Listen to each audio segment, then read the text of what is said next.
I have a belief that everything can get better. Like, Not mine. Here.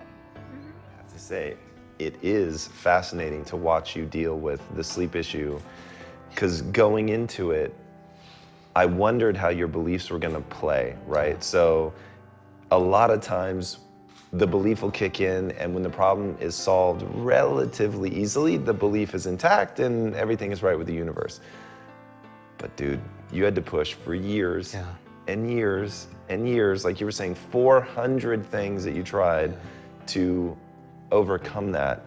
How did you stay focused, committed? Yeah. Like, how do you push through the dark times? That's really my question, because your entire life is like yeah. a story of grit and pushing through like the darkest of times. And I would say what keeps me going is I have a belief that everything can get better.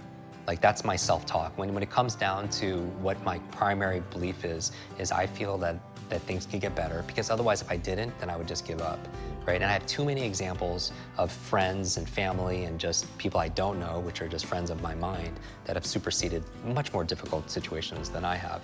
The other thing it's helped me to do is really focus on the rituals and the routines, the habits, the abilities that really matter, you know, the 80-20 rule, because when I have a certain amount of energy, I can only do a certain amount of things, and I need to get more back, and I'm still doing the job, quote unquote, of most, 3 or 4 people, going on stage and traveling to like the kind of things that we do, but it forces me to focus on the things that's gonna get maximum return.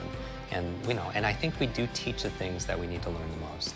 I think the best teachers are the best students, and I know I'm going through this. Like, I had surgery recently to correct this, and so my sleep has jumped up from 90 minutes to 2 hours to about 4 hours, which doesn't sound like a lot. It's not perfect, but it's progress, and that's my standard. Like, I'm never looking for perfection, because I don't think that the standard exists. I'm just looking to make incremental progress.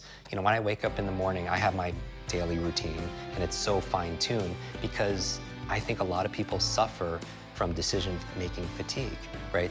And this is very strong research saying that you can only make a certain amount of good decisions a day, and after that is spent, you can't anymore. And that's really been fine-tuned in the medical field with surgeons and such, in terms of seeing their, where they're making their errors and stuff with early on in the day or later in their days and stuff like that. But we all, as entrepreneurs or as employees and executives or as parents, we all can make a certain amount of decisions. And that's why, people like Mark Zuckerberg or Tony Hsieh, they wear the same t-shirts and sweatshirts all the time, because they don't want to spend, use up one of their decisions thinking, oh, what am I going to wear today?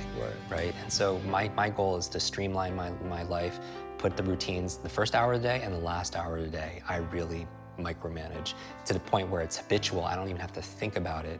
And then, because those are the times of the day where I can really have the most impact, because later on in the middle of the day, team members need this, there's firefighting this, client needs that. But the first hour, the last hour, I really want to control. So all this really helped develop grit and resilience, in my body, so I could have the ability to persevere. And also, I stand guard to my brain all the time, what goes in. I don't watch like a lot of the negative news and all the market. I really focus, like, I watch and I listen to your show and maybe a handful of things I read each day, because I need to keep it positive. I want hope, and I'm looking for help. I'm looking for inspiration and also instruction.